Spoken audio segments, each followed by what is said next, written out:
Yo, day, what are we at? Day 18. Day 18, yeah. Oh man. Last time I spoke with you guys, I was about to go to a workshop event that I've been doing for the last couple of days, and holy shit. Yeah, a lot of stuff unlocked. And it's really hard to put into words, except for the fact that my voice is incredible. It feels incredible right now, and I have so much more conviction in my voice than I ever have. And there's like this part of my voice and way of using my voice that I didn't know that I had the capacity to do. It just feels different. So that's really exciting. I'm very excited about that. And yeah, a lot of what it's been working on is the event's been more about our intuitive abilities and reading into our body and doing all the chakras and all that sort of stuff. And yeah, I'd had a lot of resistance to this for a long time, like a very long time. I'd had partial belief in it. Meanwhile, there's this niggly thing in the back of my head that's like, it's bullshit. It's all bullshit. And that shifted yesterday. I realized that in order to actually see something as a reality and to be able to embrace it, it takes for us to lean into it and to get through that thought that says it's bullshit or it's not possible, because it is possible. There's so many things about our world that we don't know, so many things that we are uncertain about, and we're so quick to put labels upon them. There's this thing that I've always looked at over the years, which is no one can explain the pyramids. No one who is in existence can explain the pyramids.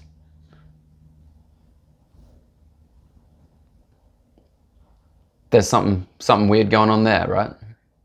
I mean, I won't even claim to know what it is because I don't really know. All that I can say is that there's mysteries about this earth that we can't even begin to imagine. And it's okay being that way as well. And how much can we actually sit in that mystery space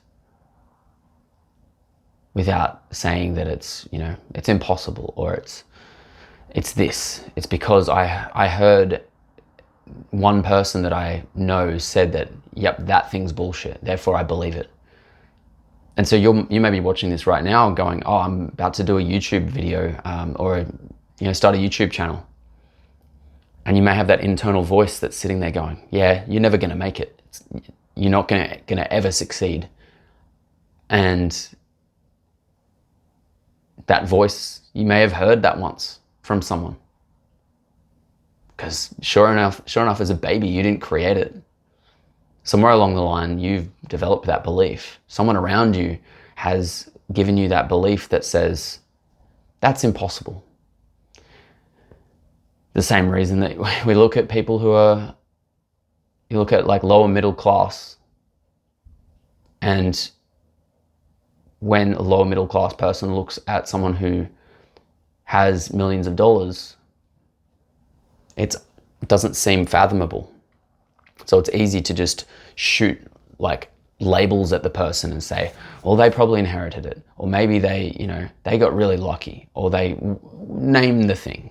We can put a label on anything, because this is the key thing. As soon as we put a label on something,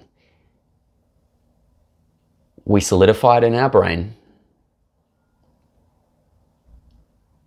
and make that thing our new reality.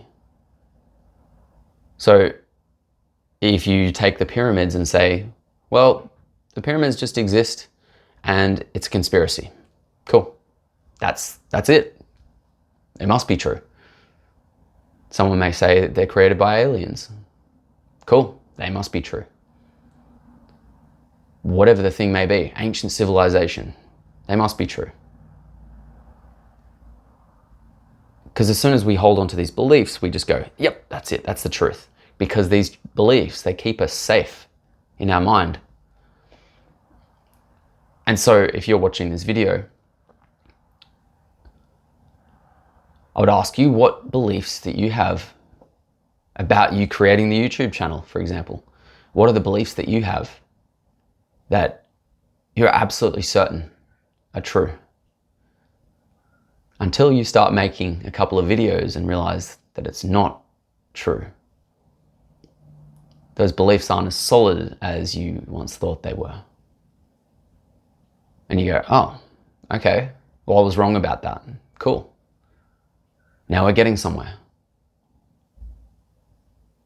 Because once you get past the first couple, it starts getting easier. And it's like, how many things in your life have you put a label upon that is actually not impossible to achieve? You put a label upon this thing yesterday.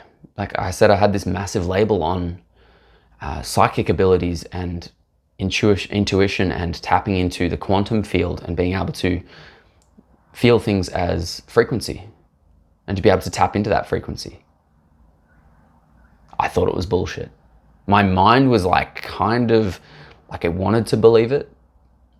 Also, it had both views going on. It was like also bullshit. And at the same time, I was like, it must be true. It's the reason I'm there. And yeah, it confirmed a lot for me.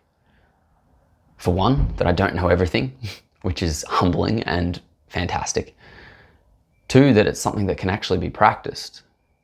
And the more that we lean into certain ideas and beliefs, let's say a new belief or a new identity, the more we truly lean into it and just go like, I'm going to take some action on that, it becomes a reality really quick. For example, I'm starting to see an identity as a YouTuber now, which is funny because that was not something that I had anticipated in the past. Like, cool, I'm going to be a YouTuber. In order to do good on YouTube, it kind of helps to identify as, being a YouTuber. But this is the catch. Being a YouTuber is not my identity. It's something that I do. And this can be a thing that occurs in every area of our lives. Let's say you're a bricklayer, or you work at a bank, or you are a lawyer, or a musician, whatever the thing may be. When you start to identify with that thing, it starts to consume you. Now it's like, you sure as hell want to know that that identity is something that aligns with you, that really aligns with you and what your mission is. Because if you take on board that identity, it's very difficult to shift identities and very easy at the same time. Depends on how much attachment you have to that identity. For example, some stuff that can occur and things that have been around for so long. Things you picked up when you were 5 years old. They can be hard to boot. You're not going to want to let go of them. Some things that happened when you were 10, 15, 20. However old you are, however long you've been here for. And so these identities, they can really have strong roots. And it can take a lot of almost willpower to move in that forward direction, to start to embrace that. So if you're starting your YouTube channel and you're doing this, it's doing the same as what I'm doing, because I'm at day 18. I'm no professional at this. I'm not I haven't been doing it for a long time. I can only speak on my experience that I've had over the last 2 weeks. And noting the difference in how I feel, like in front of the camera. I feel so much more comfortable and so much more at ease being myself, which is cool. It's something that I was afraid of for a long time. I'm like, I'm not good in front of a camera. That was my old identity. That was a belief that I'd had. I'm really bad in front of a camera. What if people see me? What if people judge me? What if someone says bad things about me? I think I mentioned it in the last video.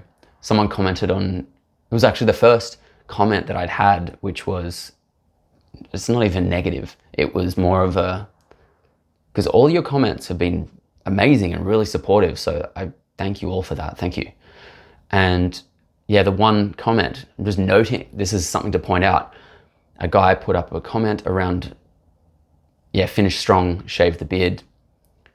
And I was like, how am I going to deal with this? I've got someone that's projecting an ideal at me and like something that they see in their reality, which is fine. I got triggered by it immediately. And I was like, oh, he's telling me what to do. And then I softened into it. And I was like, oh, he or she, I don't know who it is. They felt the desire to say that. And it's like, cool. Where do I stand here? And someone ended up putting a comment underneath that one and said, the beard's awesome or something. And I was like, cool, thank you. And it's like, with whatever you do in your world, in your life, you're going to have some people saying negative things or perceivably negative things. And ultimately, it's all attention. And this is what I've been leaning into. It's the attention that can be transmuted. You've all heard the story of like alchemy and turning lead into gold. And I see this in every single celebrity and every single, and maybe not every single one, most of them. They are able to turn the positive attention into gold and the negative attention into gold. That's why someone like Kim Kardashian can have a sex tape or something like that and or these other people have a scandal of sorts and they have this negative press around them. That also, if used correctly, can be turned into gold. Financial, it could be turned into a massive success. It could be turned into, really catapulting them into some sort of stardom and fame, whether or not that's what you want. It's like the more attention, the better, as far as I can see. And so this is also another thing that I've seen a lot of celebrities do. Quite often you'll get people that will say they thank their fans and they also thank their haters, because their haters are also the ones that have given them fuel, because attention is all energy. Ultimately, anyone who is plugging into your channel and giving you comments and maybe giving you dislikes, they're all feeding you energy. And that's where the power is. So it's up to every individual, as far as I can tell, to turn that into what they will and to how much attention you give back to it. For example, if someone gives a negative comment and you're really thrown off, which is bound to happen, right? I think it's part of the whole journey. And someone will do that. And if you give them a lot of energy back, what you've done is they've given you some energy, which has helped push your algorithm and all of that. And if you invest a lot of energy back into them, you'll end up drained. So it's like they give you energy and you're like, oh, okay, take it back. Instead of going, how can I take this energy and move it through me? That seems to be a skill set that I will be developing as time goes on. Because as I start speaking more, I'm going to start saying more things that, I don't know, maybe be more opinionated, or we'll see. We'll see what comes up. And I mean, someone's bound to disagree with what I've been putting up so far. The thing that I found with social media, which was interesting, with Instagram, it seems to be very different to YouTube. Is that on social media, because they don't have the dislike button, people either like it or they move on. or they'll comment. Some people will comment negative comments, and the biggest thing that I've found is actually just not interacting. And so this is the difference between YouTube, is you've all been really great and giving feedback and like joining along on the journey and subscribing and all of that thing. It's been, I've enjoyed myself more in the last couple of weeks on YouTube than I have on Instagram. So that's really cool to note. Thank you all for that, by the way. We're almost at 50 subscribers. So if you see this and you haven't subscribed, please bring us up to 50. And one of the comments asked me about my videos, saying, do I do it live or do I pre-record it? Because I'd written in the video that it was live. The idea for me was that I'm pretending that it's live, and I'm acting as if someone is, let's say, that you're on the other side, that I'm speaking to you right in this moment.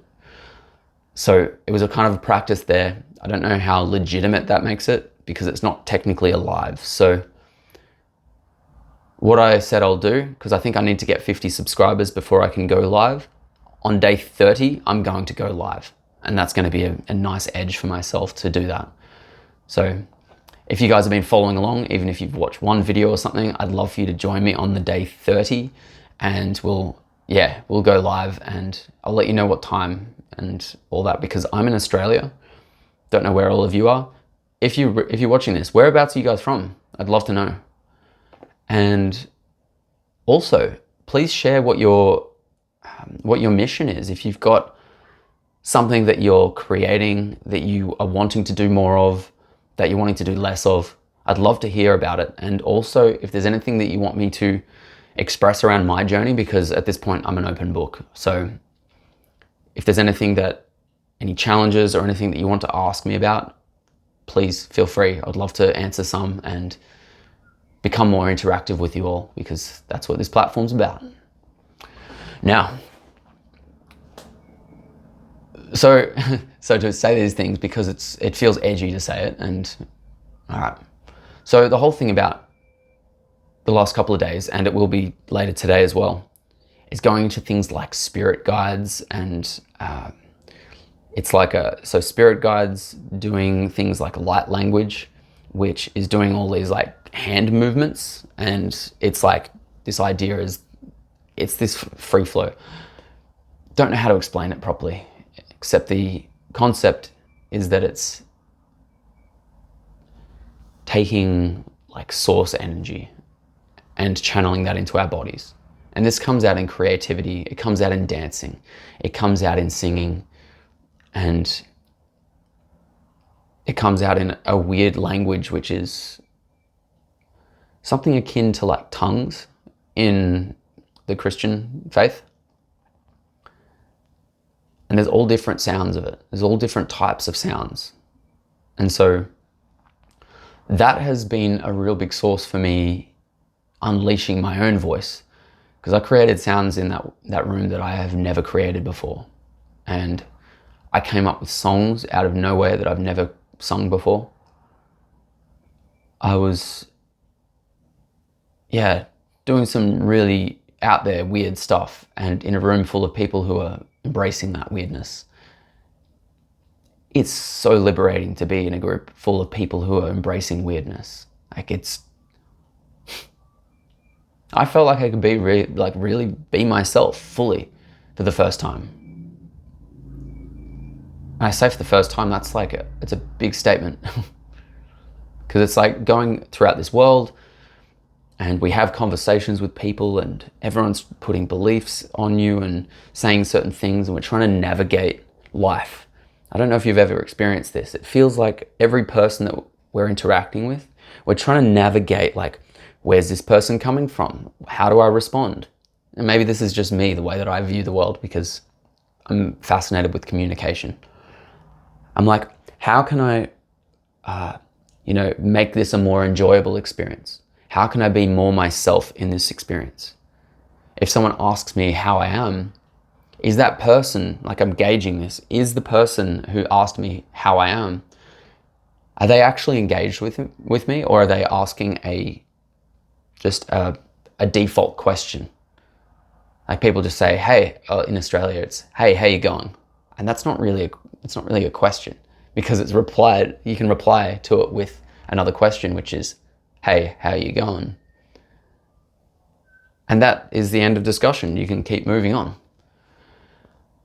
Whereas I notice this with foreigners, someone who's been speaking English for a short period of time, someone will say, hey, how you going? And they'll go to give like a full description of how they are. And this is not really, it's rarely received, because that person, they're not actually saying that they want to know how you are. They are simply greeting you. They might as well be saying hello, which that's what I've started doing more of. Hey, or hello, because it feels more clean. There's no expectation. And if I do want to ask someone how they are, it's more intentional. And I'll be purposefully engaged with them. Same thing with these videos. The idea is to be more engaged with you, because when I'm more engaged, you're more likely to be engaged, and it feels like I'm speaking to you rather than just speaking to the camera. The camera is this like inanimate object, yet it's also somewhat alive, right? It's got inner workings. It's like an AI. Sure, it doesn't have a consciousness. However, we can transfer our consciousness through it, which is really fascinating. And you know what? Based off my previous videos, you're probably not that surprised that I've been doing stuff around light language and all of this intergalactic quantum stuff, because it's the stuff that I've been really interested in for a long time, and I've denied it. I've been denying myself the experience of embracing that as a reality. And so, yeah, being able to move our energy and our consciousness through the camera to the point that it's almost as if, well, this lens here is your eye, or it's your head, or it's your whatever is receiving this right now. And the idea is that it feels like I'm speaking to you. Like I'm speaking in a way that's not to the camera. It's speaking in a way of like, I would love it if you understood what I was talking about. And it's as if I'm doing a speech in front of however many people watch this. And however many people will watch this in the future. That's also another thing that I am learning to take into account. It's not the people that watch it today or tomorrow. It's the potential that someone may watch these videos in a year's time or in 10 years' time. I have no idea. And so I'm speaking to you as well. Anyone in 10 years' time, it's all directed. There's no linear space time thing going on here. It's like whenever you receive it, the intention is all still there. And ideally, what I'm speaking about on these videos is still relevant in 10 years' time. It may not be. Who knows? Who knows where we'll be? And that's why I'm less geared personally towards learning to harness, let's say, teaching things that are going to be expired in a short period of time. For example, teaching you how to use a Samsung S22 doesn't feel like something that I want to teach. Something that I do want to teach is something that's eternal, which is, well, eternal and somewhat limited by however long you live for. Your voice and what your voice is capable of. Because my voice right now, I feel so intimately connected with it. And I've become, very familiar, and I've got to know it very well. I got in the car yesterday after being at the workshop, and I emerged with this voice that I have never heard before. It was like highly enthusiastic. And there's a little bit of fear of bringing that into the world because it feels so powerful in what it is. And even now, I'm going to tap into it a bit more. It's very loud. It's very, very enthusiastic, and it's very dynamic. It's got a lot of movement to it, and it feels so fun. The first time in my life, I've actually viewed my voice as fun and cool. And like, man, I've always put my voice down. I've been a voice coach for years. I've been a singer for years. I've always put my voice down. I've always said that, it could be better. Other people's voices are better. And it's only been since last night that I was like, man, I love my voice so much. Like, it's so cool. I have so many things that I can do with it. There's so many things that I can say, so many ways that I can use it. And it's the common thing that happens in society is we learn to suppress our voice. We learn to soften it, make it weak and frail. And yeah, it's not your fault that it's like that. You've learnt how to adapt based off what you were told. What you were told was acceptable. You were told to be quiet. It's this common phrase, children are meant to be seen and not heard. Realize the amount of damage this does psychologically? Not allowing children to have a voice because the adults speak, not the children. That belief has to go. That belief's gonna go. It's gonna leave. Because for you to do your YouTube channel, for you to turn up fully in this world, that ain't gonna work, that old belief system. And you may say, maybe you're over it. You're past it. Do you express your voice completely? Do you allow your full expression to come out? Or do you hide it back? Or do you speak like a monotone? Or do you speak in the back of your throat like this? Or do you speak excessively loud just to make sure you're heard? Because this can also be an overcompensation. There's so many of these spectrums that get created and these pendulums that get created from not feeling like we're allowed to do the thing. Still feels naughty. I'm traversing through all these elements of like things that I can talk about and things that I can't talk about. Because it's like, some authoritative figure is watching. Is YouTube watching? YouTube saying that I can't do this. I don't know what you're allowed to say or not allowed to say on YouTube. It's like, where are we outsourcing our authority?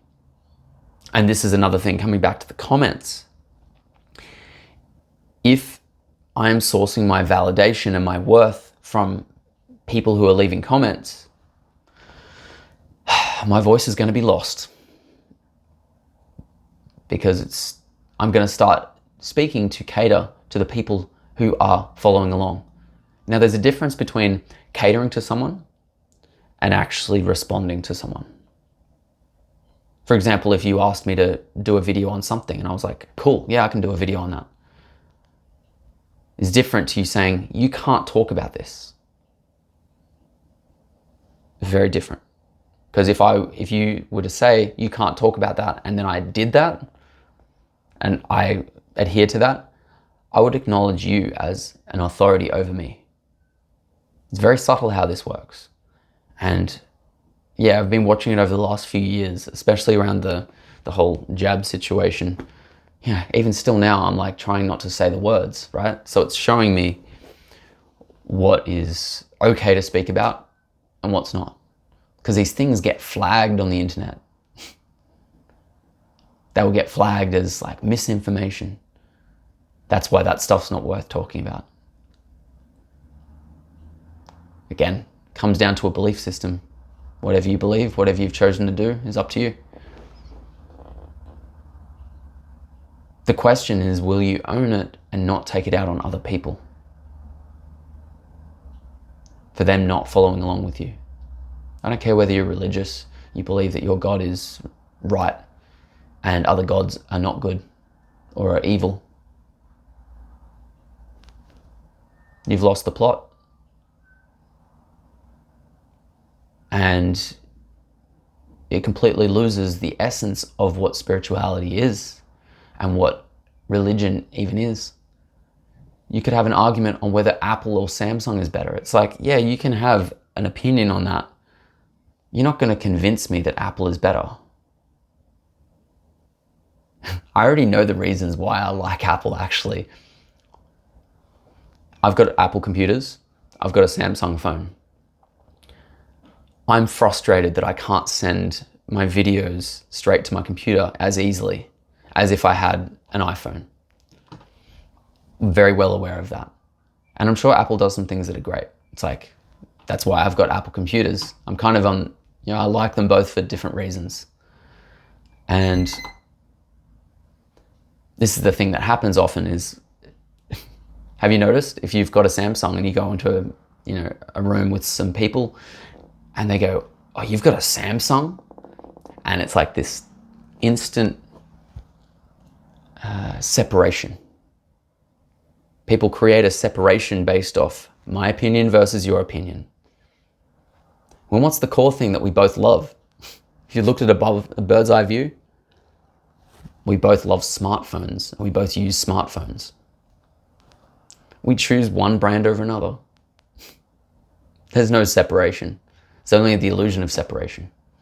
So with that, I'm out for the day, and I'll see you guys tomorrow for day 19. Have a great day.